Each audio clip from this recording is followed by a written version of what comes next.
kita bekerja dan menetap, selagi kita menyumbang kepada kebaikan Johor dan masyarakatnya, kita adalah tim Johor.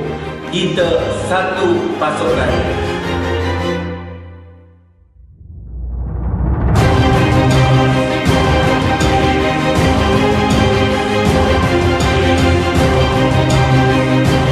Tim Johor mesti menjadi sebahagian penyelesaian kepada segala macam masalah di Johor.